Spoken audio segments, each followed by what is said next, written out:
Back everyone, welcome back to another week, another edition of the WardiTV Monday number 67, your weekly dose of open StarCraft. I'm of course your live VIP with you. I'm joined by these amazing players, by the people in chat and my plushies as well. Welcome one and all. A big shout out to Babylings. Thank you so much for the raid. Hope you had a great stream, hope you had a great ladder session, hope you had a great time. It's been a while, but thank you so much for the raid. We do appreciate it. For those that are maybe tuning in for the first time, this is the WardiTV Monday. This is a weekly open tournament that is taking place on a regular weekly basis. So every single Monday we do have the WardiTV Open Cups. Sometimes we have them twice a week. If Wardi does get front page, he typically does host more of these weeklies to try to catch up and try to take advantage of front page, but otherwise it is on a weekly basis, and we're here to catch up on the 67th week of the WardiTV Monday. Let's go. Let us go. Featuring players like MaxPax, Showtime, Cure, Clem, Hero, the best of the best. Typically very high in Protoss and Terran. Again, Zerg representation is quite low when it comes to tournaments. That's the nature of current StarCraft 2, unfortunately, but we do get plenty of PvT. Speaking of, we have our first series of the broadcast. It is going to be a best of 3 between MaxPax and Cure.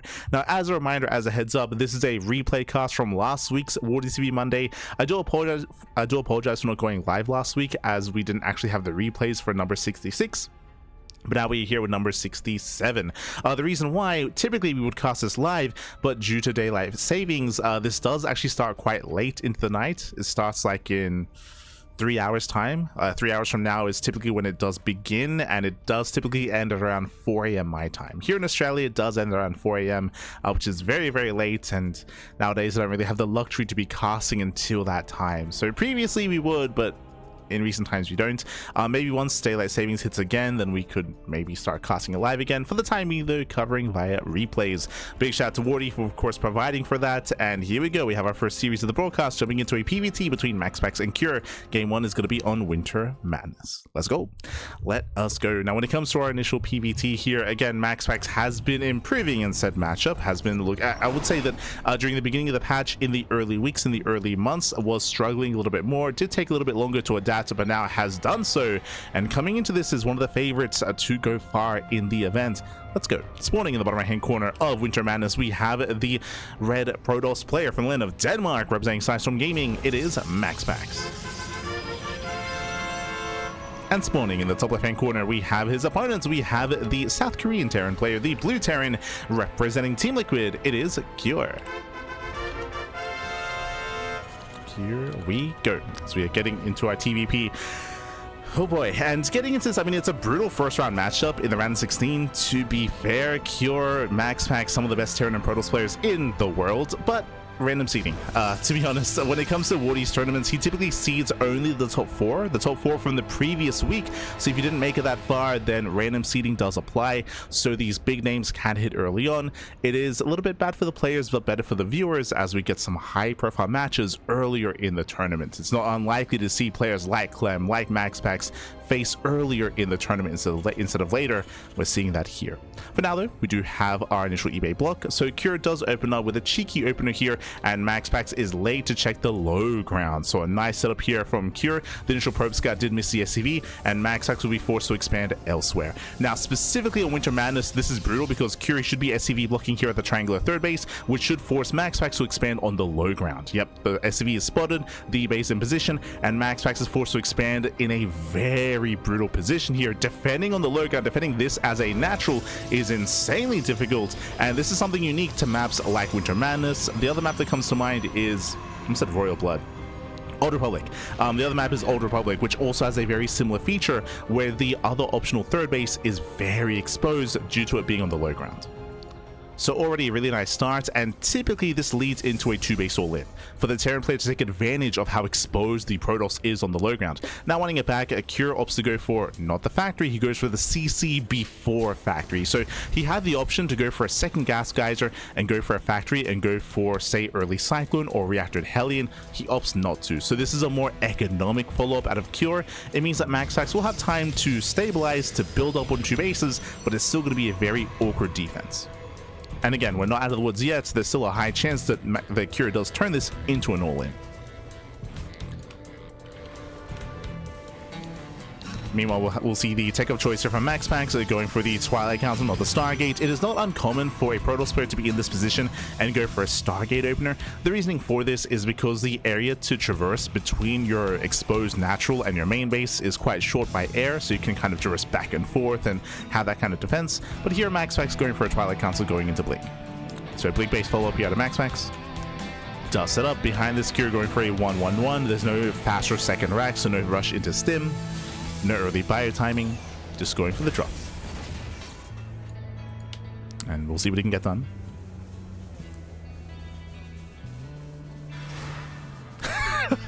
Este, I stand in the chat, Pappy. What do you think's gonna predict what's gonna happen first? MaxPax showing his face or Light wearing pants? Oh no. It'll never happen, Pappy. It'll never happen. Ay, ay, ay.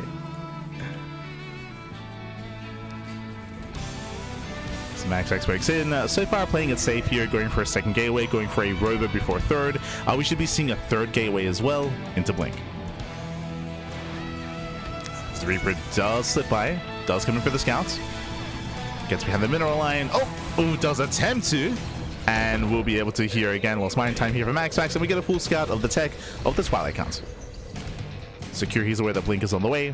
Behind this, tank production has begun, so did open up initially with the Widow Mine, but only one. So no major commitment, was able to go into a faster tech lab, faster tank production. Adept is dealt with. And we can see MaxPax doing whatever he can here to get eyes on the drop. To get eyes on the move out, or even to punish the move out. Stalker's moving up, getting caught out.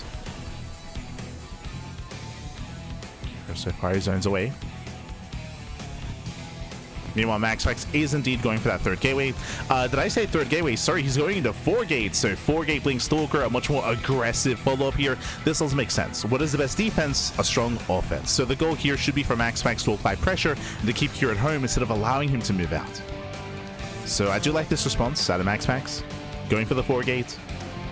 Stalker's moving out. The Prism has arrived. He can warp in 4 Stalkers at a time. Now, if he warps in across the map, he won't have a defensive warp in. Bear that in mind.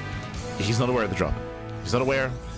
Prism does siege, warps in 2 Stalkers, 3, 4, no warpins left. No warpins left, so the medevac has yet to pull the trigger though.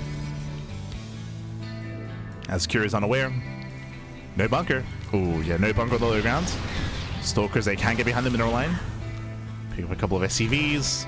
Drop comes in. I believe now there is there's a warp in.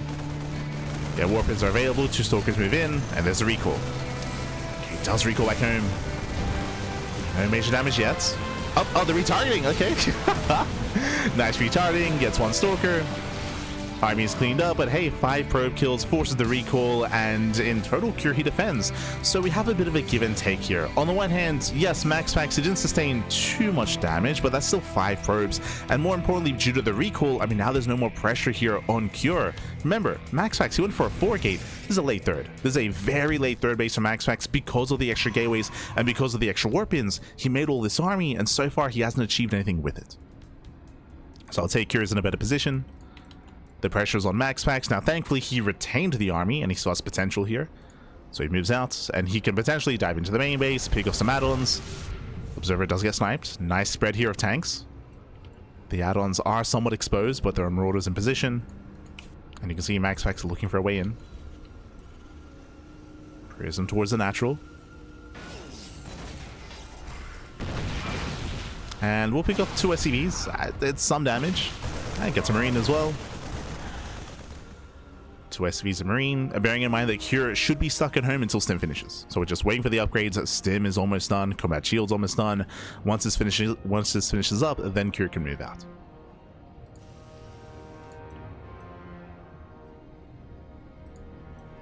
So we'll soon be pushing. Storm has just now begun. It's being chronoed as we speak. Here comes the drop. Oh, actually trying to come in from behind. Okay. Ideally, Cure can bait out the blink and flank the army.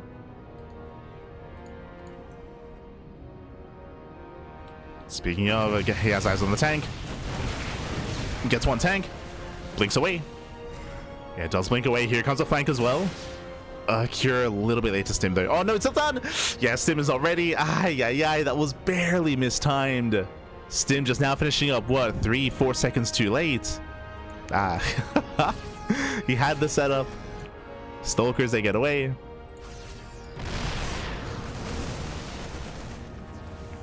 And that was clutch from MaxPax. You got a tank. You got a free tank, essentially. Pulled all the way back home. Storm is now complete. Storm is ready.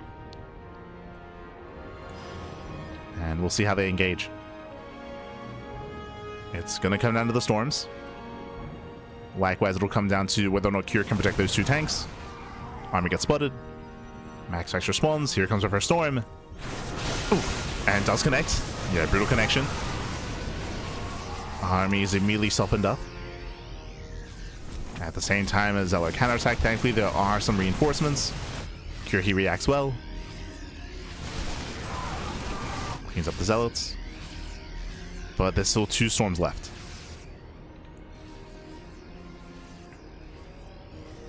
Sorry, 3. Jesus. 3 storms left. Oh, we'll take a storm to the face. Oh, does do a lot of damage.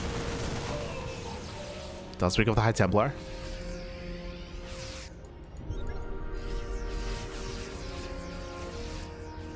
But again, the army is low. Stims are limited. Like, stimming once, then getting stormed would be the end of this. So Cure, he retreats. It's a good call. He has to back up, and MaxPax successfully defends, and now we can build up into the mid-game. Okay, so despite the awkward opener in MaxPax, he successfully defended. He was able to apply pressure, get across the map, get his 4th base up and running.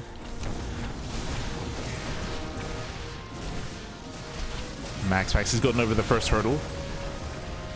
And now Cure is forced to expand. 3rd TC is now complete, so now he has to take his 3rd base, build up on 3 bases, and take up in towards Ghosts, Liberators.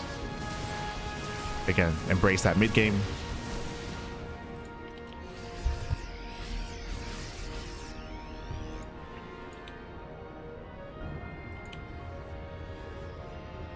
Now MaxPax has gained map control.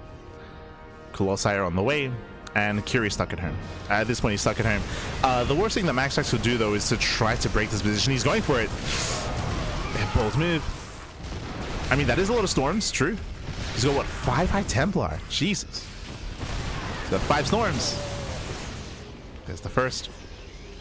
But again, MaxPax doesn't have to break this position. It would be, I feel like, an overextension, a mistake if he tried to break this. Like, poke in, pull away. Just ensure that Cure doesn't get a 4th base, while MaxPax gets his own 4th and a 5th.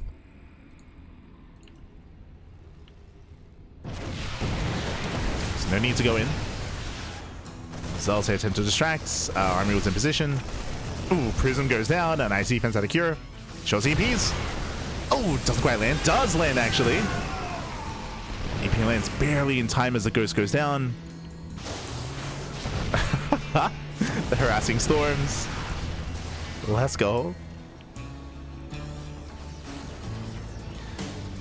Now, something that's allowing MaxPax to do this is we don't really have much SimCity here. There's no sensor tower, there's no depots, there's no bunker. So this position is quite accessible, I will say. Whether it's the entrance here towards the left, whether it's the ramp on the right. So MaxPax was able to poke in, but again, didn't overextend. Meanwhile, Cure getting his 4th. If Cure can get his 4th base up running, he can max out with a superior army. So that's going to be a scary moment here for MaxPax. It is Winter Madness. This is one of the easier maps to actually stabilize on 4 bases. And Cure, he's almost there.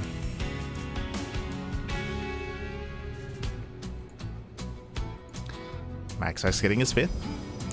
Getting his 5th base. MaxPax will be the first to max out. Again, MaxPax has the greater economy. He has the larger army. But as you mentioned before, pushing into these entrenched positions is not going to be easy for MaxPax. Oh, once again, though, thankfully we are lacking some SimCity here, so Zealots are going to have an easier time breaking through.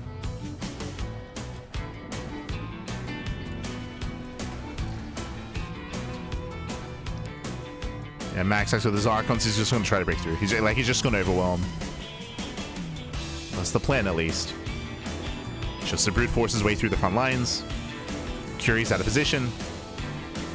Army moves in. Short EMPs. Ooh, 2 ghosts go down. The only 1 EMP, 3 ghosts go down. Massive losses for Cure already.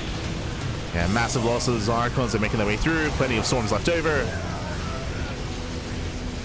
No Zealous though. Oh god, the storms. As that was the final storm. And MaxPax does he have enough? Yeah, nice arc here from Cure. Takes down 2 of the Colossus. 1 Colossus left. The Zealots. With Zealot reinforcements, looks like MaxPax, he barely breaks through the main army. He breaks into the natural as well. Again, with those Archons, with those Zealots, he was able to break through. Cure is out of position. GG gets called. And MaxPax, he will take game number 1. GG. Again, it was very unfortunate here. Cure's army was over towards the 4th base. He didn't know where the army of MaxPax was. So Cure, he was out of position. And if you remember, what were the first things to go down for Cure? 3 ghosts. 3 ghosts went down for 1 EMP. So a brutal start to the fight. GG. GG, well played. Whew. Again, Cure, he did have some holes in his defense. If he was able to successfully defend, get up to 4 bases and max out, then Cure would have had the advantage, but he wasn't able to get there. He barely wasn't. MaxPax able to find a hole in the armor. Once again, unfortunately, Cure didn't see MaxPax's army, didn't see his rotation, so he wasn't quite in position to defend against that push on the right hand side. Mentioned earlier that there were some openings when it came to the entrance outside the natural, when it came to the entrance at the 3rd base, so Cure, he just kind of gambled a little bit with his army positioning. GG. GG, well played. With that, MaxPax takes a lead, and now we're loading into game number 2. Going to be loading into Tourmaline. Let's go. Let us go. The pants were down. They were down, Pappy. They were down. Ah, no. As spawning in the top right hand corner of Tourmaline, we have the Danish Protoss player, the Red Protoss, representing Storm Gaming, leading the series 1-0. It is MaxPax. And spawning in the bottom left hand corner, we have his opponents. We have the South Korean Terran, the Blue Terran for Team Liquid. It is Cure. Here we go. And again, I did really appreciate MaxPax's response to his awkward setup. Remember, MaxPax, he was forced to expand at the unnatural natural on Winter Madness of all maps. How did he respond? 4-gate blink, right? 4-gate blink, hyper aggression, so he was able to contain Cure. Yes, he was forced to recall back home, but he was able to actually gain map control, deflect against the first wave. That first move out from Cure was kind of a pivotal moment. There were a couple of key moments as well that did go MaxPax's way. I'm referring to the Stim timing. Remember, Stim finished up a couple of seconds too late, so Cure wasn't able to catch out those Stalkers. Likewise, when Cure pushed, he got spotted, so MaxPax was able to respond in time. Storm was ready as well, so in the end, MaxPax was able to keep up and then overwhelm Cure. GG. GG, well played. Once again, Cure going for the eBay block on the low ground, and we'll see when MaxPax confirms the eBay. Oh boy. Now, welcome to Tourmaline. Tourmaline is a much smaller map in the map pool, a much more aggressive map as well. All-ins are much more favored, and I'm expecting an all-in out of Cure. If you remember, I expected one out of Cure last game on Winter Madness, just because of the opener, but he chose to go for an economic follow-up instead. We'll see what he goes for this time, because once again, he will force the unnatural natural out of MaxPax. You can see Cure, he does SCV block here on the triangular 3rd, and he will force the linear 3rd base, which is on the low ground. Now, when it comes to all-ins and aggressive builds, the reason why this is difficult to defend for MaxPax is because Cure will have the high ground advantage when he pushes. He'll be able to take control of this ramp and have the high ground advantage against the base, or even cut off the natural from the main. So this is going to be a pivotal location here if Cure were to be hyper aggressive. For now, Cure, once again, that's a CC before factory, so economic follow-up, just like last game.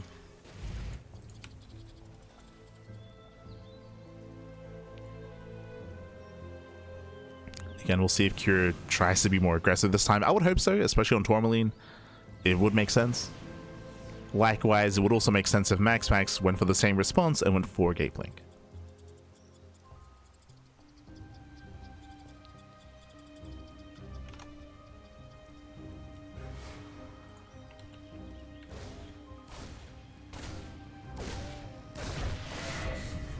Oh no.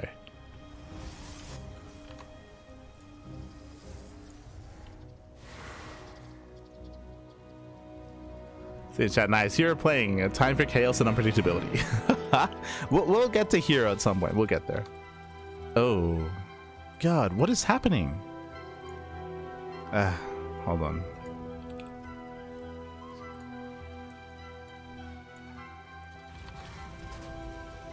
I need to get around to trying to fix this. For those that are curious, the YouTube stream went down. Again, it's happened 3 times now. It's happened 3 times.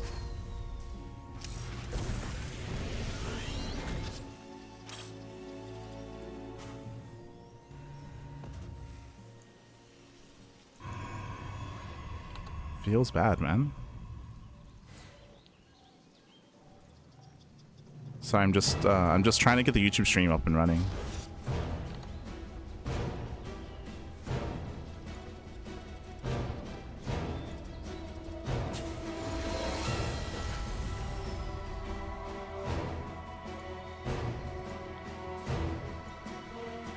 God, like I don't know what to do.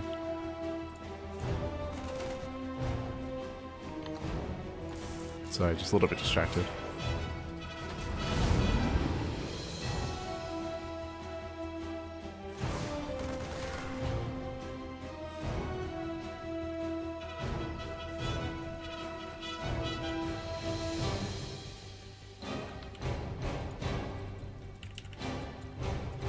P1.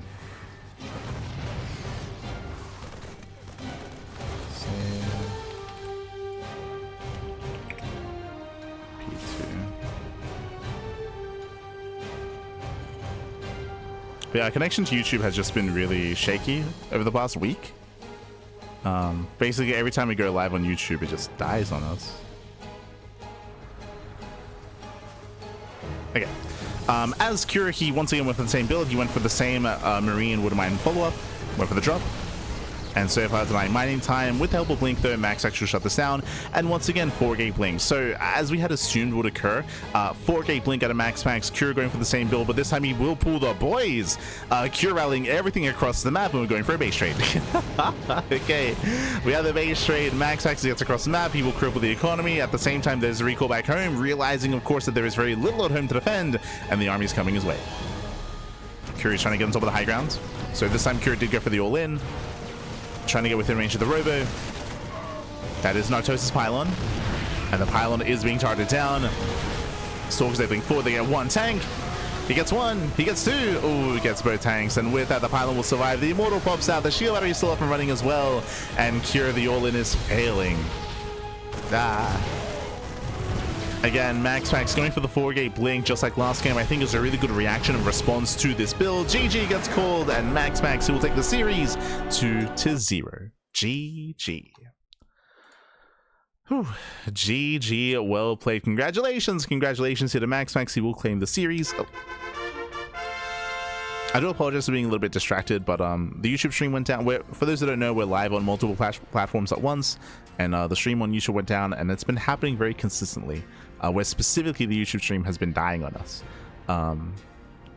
which is annoying. It's very annoying and very, very sad, considering that we get most of our viewership on YouTube, right? Like, it's like, Bappy. Why are you hurting us, Pipe? Why are you hurting us? So, GG well played. With that, MaxPax will claim the series to 0. Winding it back a little bit here. Cure, he went for the same build. He went for the same 1-1-1 follow-up after the eBay block into the Marine Widowmine drop into the main base. But this time he pulled the boys. This time he pulled the boys and he committed with everything. Meanwhile, MaxPax went for the same build. After being forced into an awkward position, he went for 4-gate Blink Stalker. So hyper aggressive there. And with that, he, as a result, had enough of an army to shut down the all-in. So we saw this in both scenarios in both games. It feels like MaxPax's go-to response when being forced to expand in a really awkward position to try to shut down any kind of aggressive build that might come his way. GG. GG well played. So it was almost like a hard counter, like a build order win from MaxPax just because of his reaction and his response. And with that, MaxPax will advance on into the quarterfinals. GG. Meanwhile, my condolences to Cure. Again, game 1 was very clutch, was very close. Game 2 was more one-sided, was a lot more clean there, and was more of what MaxPax was hoping out of Cure from the first game. There we go. Here we go. We're now getting ready for our next series. We're going to be heading over to the quarterfinals, and we have another TVP, and expect a lot of TVPs tonight. That's typically how these Open Cups go. It is going to be a best of 3 between Showtime and Gumiho. Let's go.